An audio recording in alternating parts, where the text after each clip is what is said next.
আজকের এই মুহূর্তের সমগ্র বরাক উপত্যকা তথা আসামের গুরুত্বপূর্ণ আঞ্চলিক সংবাদে সবাইকে জানাই স্বাগতম। আজ 15 জুলাই মঙ্গলবার। আজকের সন্ধ্যার বিশেষ বিশেষ খবর হলো, পুর নিগম ভোট যে কোনো ওয়ার্ড থেকেই হওয়া যাবে প্রার্থী, সামগ্রী বিতরণ, ভোট গণনা আইএসবিটিতে, শিলচরে বৈঠকে সিদ্ধান্ত মুখ্য নির্বাচন আধিকারিক রঞ্জন শর্মার, বদলি হলেন জেলা শাসক এনএইচ গৌতম, হাইলাকান্দির নতুন জেলা শাসক অভিষেক জৈন, অসহায় জসিমউদ্দিনের পাশে দাঁড়ালো ফুলবাড়ী আঞ্চলিক নদুয়া, বৈতুল মাল তহবিলের অর্থ নিয়ে গড়ে দেওয়া হলো ঘরের দরজা ও ছাদ, এবং সর্বশেষ খবরটি হলো, বুলডোজারে গুড়িয়ে দেওয়া হলো টুকুরবাজার হাসপাতালের একাংশ। নীরব দর্শক বিধায়ক সিদ্দিক, বিধায়কের পরিবারের দানকৃত জমি দাবি করে মহিলার মামলার রায়ে প্রশাসনের অভিযান। এবারে শুনুন বিস্তারিত খবর। শিলচরের প্রথম পুর নিগম নির্বাচনে যারা প্রার্থী হতে চাইছেন, বিভিন্ন রাজনৈতিক দল থেকে কিংবা নির্দল হিসাবে, তাদের জন্য সুখবর। নিগমের 42টি ওয়ার্ডের মধ্যে ইচ্ছুকরা যে কেউ যে কোনো ওয়ার্ড থেকে প্রতিদ্বন্দ্বিতা করতে পারবেন। পুর নিগম নির্বাচনকে সামনে রেখে সোমবার শিলচরে এসে বৈঠক করে এই সিদ্ধান্ত নিয়েছেন রাজ্যের মুখ্য নির্বাচন আধিকারিক রঞ্জন শর্মা। শিলচরের প্রস্তাবিত পুর নিগমের ডিলিমিটেশন অনুযায়ী নতুন যে ওয়ার্ড এলাকা ভাগাভাগি হয়েছে, এতে যার বাড়ি কিংবা ভাড়া বাড়ি যে ওয়ার্ডেই থাকুক না কেন, তিনি চাইলে অন্য যে কোনো ওয়ার্ডে প্রার্থী হতে পারবেন। অন্য ওয়ার্ডে প্রার্থী হতে কোনো বাধা থাকবে না। আগে পৌরসভার নির্বাচনে নিয়ম ছিল, প্রার্থী যে ওয়ার্ডের বাসিন্দা সেই ওয়ার্ড থেকেই শুধু প্রতিদ্বন্দ্বিতা করতে পারবেন। নিগম নির্বাচনে সেই বাধা তুলে দেওয়া হয়েছে। কমিশনের এই সিদ্ধান্তে হাসি ফুটবে নির্বাচনে প্রার্থী হতে ইচ্ছুকদের মনে। আসামের তৃতীয় এই পুর নিগম গঠনে নির্বাচনী প্রক্রিয়া কিভাবে পরিচালিত হবে, সেই সব পুঙ্খানুপুঙ্খভাবে খতিয়ে দেখতে সোমবার শিলচর আসেন রাজ্যের সিইও রঞ্জন শর্মা। সামগ্রিকভাবে কাছাড় জেলা প্রশাসন সহ নিগম নির্বাচন আয়োজনে যেসব বিভাগকে যুক্ত করা হবে, সেই বিভাগগুলির আধিকারিকদের নিয়ে এদিন ডিসির কনফারেন্স হলে গুরুত্বপূর্ণ বৈঠক করেন তিনি।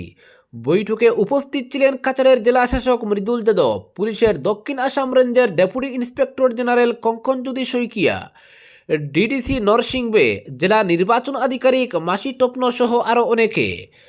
বৈঠকে শিলচর শহরের নতুন নিগম এলাকা সম্পর্কে ধারণা নিয়ে নির্বাচন আয়োজনের ব্যাপারে সিদ্ধান্ত নিয়েছেন সিইও। নির্বাচনের ভোট সামগ্রী বিতরণ, গ্রহণ, স্ট্রং রুম সহ ভোট গণনা হবে রামনগরের আইএসপিটি এবং আইএসটিটিতে। এছাড়া ভোট গ্রহণের আগের ধাপ হিসাবে প্রার্থীদের মনোনয়নপত্র গ্রহণের প্রক্রিয়া সম্পন্ন করা হবে শহরের সরকারি কার্যালয়গুলিতে। মূলত কাছাড়ের জেলাশাসক কার্যালয়, উন্নয়ন ভবন, এসব জায়গাতেই হবে মনোনয়নপত্র গ্রহণ। এছাড়া প্রয়োজনে পুর নিগম কার্যালয়কেও এই কাজে ব্যবহার করা হতে পারে বলে আলোচনা হয়েছে বৈঠকে। নিগম নির্বাচনকে সামনে রেখে ইতিমধ্যে গত 8 জুলাই 42টি ওয়ার্ডের নতুন চূড়ান্ত ভোটার তালিকা প্রকাশ হয়ে গেছে। এবার পরবর্তী ধাপ হিসেবে সিইও শিলচরে এসে সরেজমিনে সব কিছু খতিয়ে দেখে বৈঠক করায় নির্বাচন আয়োজনে যে আর বেশি দেরি নেই তা স্পষ্ট হয়ে গেছে। এদিনের বৈঠকে আলোচনা হয়েছে, দুর্গাপুজোর পরে বিজ্ঞপ্তি জারির মাধ্যমে কমিশন নিগম নির্বাচনের নির্ঘণ্ট ঘোষণা করবে। বৈঠকে নির্বাচনের নিরাপত্তার দিক নিয়ে আলোচনা হয়েছে পুলিশ বিভাগের সঙ্গে। ডিআইজি ছাড়াও বৈঠকে ছিলেন কাছাড়ের অতিরিক্ত পুলিশ সুপার সুব্রত সেন, ছিলেন রাজ্য নির্বাচন কমিশনের সচিব গীতার্থ বড়ুয়া। পরবর্তী খবর, বদলি হলেন গৌতম, হাইলাকান্দির নতুন জেলা শাসক অভিষেক জৈন। হাইলাকান্দির জেলা শাসক নিসর্গ হিবারে গৌতম বদলি হয়েছেন। প্রায় 3 বছর ধরে হাইলাকান্দির জেলা শাসক হিসেবে দায়িত্ব পালন করা আইএএস অফিসার গৌতমকে মুখ্যমন্ত্রীর দফতরের সচিব পদে বদলি করা হয়েছে। তার স্থানে হাইলাকান্দির নতুন জেলা শাসক হিসেবে অভিষেক জৈনকে দায়িত্ব দেওয়া হয়েছে। তিনি মুখ্যমন্ত্রীর দফতরের যুগ্ম সচিব হিসেবে দায়িত্ব ছিলেন। রাজ্য সরকারের কর্মী বিভাগ এই নির্দেশ জারি করেছে। 2015 ব্যাচের আইএএস অফিসার গৌতম 2022 সালের মাঝামাঝি সময়ে হাইলাকান্দির জেলা শাসক হিসেবে দায়িত্ব গ্রহণ করেন। তার নেতৃত্বে জেলার বিভিন্ন প্রশাসনিক ও পরিকাঠামোগত খাতে অগ্রগতি লক্ষ্য করা যায়। জনসাধারণের অভিযোগ গ্রহণ, শিক্ষা, স্বাস্থ্য ও গ্রামীণ উন্নয়নমূলক কাজে তার ভূমিকা প্রশংসিত হয়েছে। বিশেষ করে উচ্চাকাঙ্ক্ষী জেলা হিসেবে হাইলাকান্দির সার্বিক উন্নয়নে তথা 2024-এর লোকসভা নির্বাচন ও 2025-এর পঞ্চায়েত নির্বাচন সুষ্ঠু ও শান্তিপূর্ণভাবে পরিচালনা করার ক্ষেত্রে জেলাশাসক হিসেবে এনএইচ গৌতমের পদক্ষেপ বিভিন্ন পর্যায়ে প্রশংসা কুড়িয়েছে। অন্যদিকে নতুন জেলাশাসক হিসেবে দায়িত্ব নিচ্ছেন 2020 ব্যাচের আইএএস অফিসার অভিষেক জৈন। মুখ্যমন্ত্রীর দফতরে কাজ করার অভিজ্ঞতা থাকা এই তরুণ প্রশাসকের হাত ধরে হাইলাকান্দিতে প্রশাসনিক কাজে গতিশীলতা আসবে ও জনমুখী পরিষেবা আরও উন্নত হবে বলে আশা করা হচ্ছে। বদলি সংক্রান্ত ওই নির্দেশপত্রে সই করেছেন আসাম সরকারের কর্মী বিভাগের কমিশনার ও সচিব।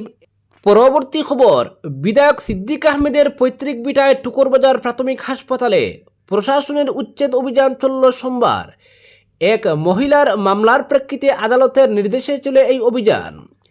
নিজেদের দানকৃত ভূমিতে গড়ে ওঠা সরকারি হাসপাতালের উচ্ছেদ নিয়ে নিরুত্তাপ সিদ্দিক বললেন, আদালতের সিদ্ধান্তকে চ্যালেঞ্জ জানাবেন।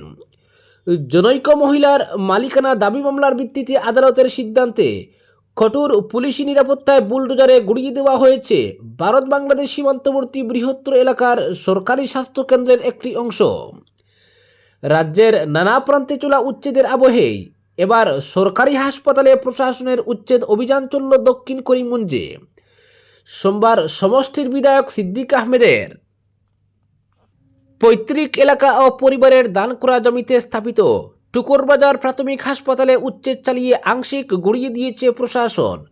খবর পেয়ে উচ্ছেদস্থলে পৌঁছলে সিদ্দিককে দেখা গেল নীরব দর্শকের ভূমিকায়।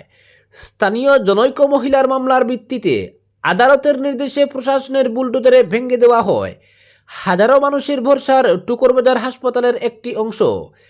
আদালতের নির্দেশে দক্ষিণ করিমগঞ্জ সমষ্টির টুকরবাজার প্রাথমিক স্বাস্থ্যকেন্দ্রের উচ্ছেদ ঘিরে সকালের দিকে বিশাল পুলিশ বাহিনী নিয়ে পৌঁছেন শ্রীভূমি জেলার সিনিয়র পুলিশ সুপার পার্থ প্রতিম দাস।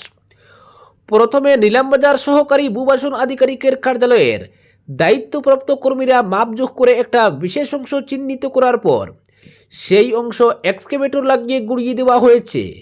উচ্ছেদ অভিযান ঘিরে প্রতিরোধ বা অশান্তির আশঙ্কায় প্রচুর সংখ্যক নিরাপত্তারক্ষী মোতায়েন করা হলেও শেষ পর্যন্ত কোনো ধরনের বিতর্ক বা প্রতিরোধ ছাড়াই বিচার বিভাগীয় এই উচ্ছেদ কার্যক্রম সম্পন্ন হয়েছে। এদিন উচ্ছেদের খবর পেয়ে তড়িঘড়ি হাসপাতালে পৌঁছেন সিদ্দিক আহমেদ। মন্ত্রী থাকাকালীন নিজেদের জমিতেই এলাকার মানুষকে স্বাস্থ্য পরিষেবা দেওয়ার লক্ষ্যে স্থাপন করা হাসপাতালের একটা অংশ চোখের সামনে গুড়িয়ে দেওয়া হলেও নিরুত্তাপ দেখা যায় বিধায়ককে। তবে তিনি সংবাদ মাধ্যমে জানিয়েছেন, যেহেতু আদালতের সিদ্ধান্তে উচ্ছেদ চলছে তাই কিছু করার নেই। তবে তিনি আদালতের এই সিদ্ধান্তের বিরুদ্ধে চ্যালেঞ্জ জানাবেন বলে জানিয়েছেন। পরবর্তী খবর, অসহায় জসিমউদ্দিনের পাশে দাঁড়ালো ফুলবাড়ী আঞ্চলিক নদোয়া। বৈতুল মাল তহবিলের অর্থ দিয়ে গড়ে দেওয়া হলো ঘরের দরজা ও ছাদ। আর্থিক দুরবস্থা হেতু ঘরের চার দেওয়াল তুলে ছাদের ব্যবস্থা করা সম্ভব হয়নি। স্থানীয় জনপ্রতিনিধিদের দুয়ারে দুয়ারে ঘুরেও কোনো লাভ হয়নি, যার ফলে দীর্ঘদিন থেকে তালপাতার ছাউনি দিয়ে খোলা আকাশের নিচে দিনাতিপাত করতে হচ্ছিল পূর্ব কাটিগুড়ার তারিণীপুরের অসহায় জসিমউদ্দিন চৌধুরীকে। অবশেষে দেরিতে হলেও ওই ব্যক্তির পাশে দাঁড়ালো ফুলবাড়ী আঞ্চলিক এমারতে শরিয়াহ ও নদওয়াতুত তামির। উত্তর পূর্ব ভারতের আমিরে শরীয়ত মাওলানা ইউসুফ আলী এবং সংগঠনের সাধারণ সম্পাদক তথা প্রাক্তন বিধায়ক মাওলানা আতাউর রহমান মাজার বুইয়ার নির্দেশে বৈতুল মাল তহবিল থেকে তাৎক্ষণিকভাবে জসিমউদ্দিনের ঘরের দরজা সহ ছাদ নির্মাণ করে থাকার ব্যবস্থা করে দেওয়া হয়। রবিবার আনুষ্ঠানিকভাবে ঘরটির উদ্বোধন করে মাওলানা আতাউর রহমান মাজার বুইয়া স্বল্প সময়ে সুন্দরভাবে কাজটি সম্পন্ন করে দেওয়ায় ফুলবাড়ী আঞ্চলিকের সম্পাদক মাওলানা আব্দুল ওয়াদুদ বড়বুইয়া সহ অন্যান্য কর্মকর্তাদের সাধুবাদ জানান। তিনি কর্মীদেরকে বৈতুল মাল তহবিলের মাধ্যমে ভবিষ্যতে আরও অসহায়দের পাশে দাঁড়াতে উৎসাহিত করেন। আঞ্চলিক সম্পাদক মাওলানা আব্দুল ওয়াদুদ বড়বুইয়া তার প্রতিক্রিয়া ব্যক্ত করে বলেন, বৈতুল মাল তহবিলের মাধ্যমে অসহায় মানুষের পাশে দাঁড়ানোর এক সামান্য প্রয়াস। ভবিষ্যতে এই দ্বারা অব্যাহত রাখতে সবার সহযোগিতা কামনা করেন তিনি। আরও বলেন, আঞ্চলিক বৈতুল মাল তহবিলের পুঁজি সীমিত, অথচ এলাকার অসহায় মানুষের চাহিদা অনেক বেশি। তাই দুস্থদের স্বাবলম্বী করার স্বার্থে ভবিষ্যতে বৈতুল মাল তহবিলকে আরও সমৃদ্ধ করার জন্য এলাকাবাসী সর্বসাধারণের দৃষ্টি আকর্ষণ করেন। জসিমউদ্দিনের কনিষ্ঠ ভ্রাতা সাংবাদিক বাহারউদ্দিন চৌধুরী নদওয়াতুত তামিরের সকল স্তরের কর্মকর্তাদের প্রতি কৃতজ্ঞতা জানাতে গিয়ে কান্নায় ভেঙে পড়েন। তিনি বলেন, কিছুদিন আগে তার মায়ের মৃত্যু হয়েছে, অথচ তিনি মৃত্যুর আগে বারবার নিজের বাড়িতে আসতে চেয়েছিলেন, কিন্তু ঘরের দুরবস্থার জন্য তাকে জীবিত অবস্থায় বাড়িতে আনা সম্ভব হয়নি। ফুলবাড়ী আঞ্চলিক নদুয়ার এ ধরনের উদ্যোগের প্রশংসা করেন কাটিগড়া ব্লক কংগ্রেস সভাপতি হুসেন আহমেদ চৌধুরী। সভায় অন্যদের মধ্যে বক্তব্য রাখেন বিশিষ্ট সমাজকর্মী মৌলানা আতিকুর রহমান লস্কর এবং নজমুল হোসেন বড়ভূইয়া প্রমুখ। আজকের বিশেষ সংবাদ এখানেই সমাপ্ত।